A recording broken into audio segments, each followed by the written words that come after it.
Sejarah Malaysia dikatakan bermula dari Kesultanan Melaka yang sekitar tahun 1400 Masihi. Pada masa kegemilangannya, wilayah Kesultanan meliputi sebahagian besar pantai timur semenanjung Malaysia dan Sumatera.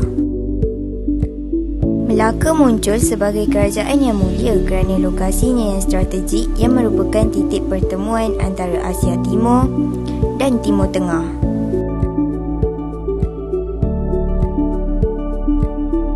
Keadaan ini membolehkan Melaka muncul sebagai pusat perdagangan utama perdagangan rempah terutama di Asia Tenggara. Islam adalah agama utama yang muncul dan menjadi agama utama penduduk kerana penguasa sendiri menganut agama tersebut. Pada tahun 1511, Melaka jatuh ke tangan Portugis dan itulah permulaan era penjajahan di Tanah Melayu. Selepas itu, pada tahun 1641, Tanah Melayu jatuh ke tangan Belanda. Tanah Melayu jatuh ke tangan British pada tahun 1824 melalui Perjanjian Anglo-Belanda. Penjajahan Inggeris adalah yang paling lama berbanding yang lain. British telah menggabungkan semua pentadbiran Tanah Melayu yang sebelumnya dikendalikan oleh Raja-Raja Melayu dengan bantuan orang-orang kenamaan negara. Campur tangan Inggeris telah menimbulkan rasa tidak puas hati di kalangan penduduk tempatan. Sebilangan individu bangkit menentang penjajah, namun ia mudah dikalahkan oleh Inggeris kerana usaha mereka lebih kepada kepribadian. Antara pahlawan yang menentang penjajah ialah Dol Said, Tok Janggut, Datuk Bahaman, Rentak dan beberapa yang lain. Pada tahun 1920-an dan 1930-an, banyak penduduk Tanah Melayu mula menerima pendidikan baik dari Timur Tengah atau pendidikan tempatan. Akibatnya, kumpulan berpendidikan ini nampaknya berperang atas nama nasionalisme. Mereka menggunakan media seperti surat khabar dan majalah untuk menyebarkan ideologi mereka.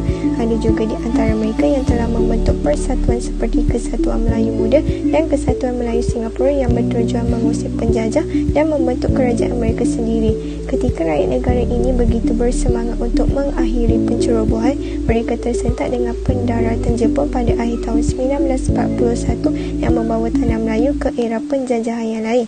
Jepun telah menduduki Tanah Melayu sehingga tahun 1945 sebelum menyerah akibat pengeboman Hiroshima dan Nagasaki. Pengunduran Jepun telah memberi ruang kepada Parti Komunis Malaya (PKM) untuk menguasai Tanah Melayu. PKM telah melancarkan serangan ke atas Tanah Melayu melalui kekerasan. Mereka telah membunuh 3 pengurus ladang getah Eropah di Sungai Siput, Perak. Oleh itu, pada bulan Jun 1948, Sir Edward Gen telah mengisytiharkan darurat ke atas Tanah Melayu. PKM tidak berjaya menguasai Tanah Melayu dan British kembali berkuasa. Pentadbiran Tentera British atau BMA adalah antara akhir Perang Dunia II. Pada 1 April 1946, British menubuhkan Melayu Union, namun idea ini mendapat pertarungan dari orang Melayu kerana ia menghapuskan institusi raja dan hak istimewa orang Melayu.